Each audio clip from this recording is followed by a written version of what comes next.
आज जर बघितलं तर जे आहे सोयाबीनचे मार्केट काय आहे ते आपण डिटेलमध्ये या ठिकाणी आज जाणून घेणार आहोत.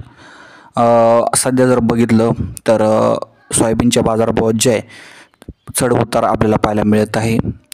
केंद्र सरकारने आणि राज्य सरकारने केलेली निराशा शेतकऱ्यांच्या पथ्यावर पडलेली आहे. एकंदरीत जर बघितलं तर जे आहे शेतकऱ्यांचे सध्या नुकसान या ठिकाणी आहे. एकंदरीत जर बघितलं तर जे आहे मार्केटचे बाजारभाव जे आहे वाढले पाहिजे. सध्या आज जर बघितलं तर जे आहे नगर जिल्ह्यामध्ये बाजारभाव 3,900 ते 4,250च्या दरम्यान खुललेले आहे.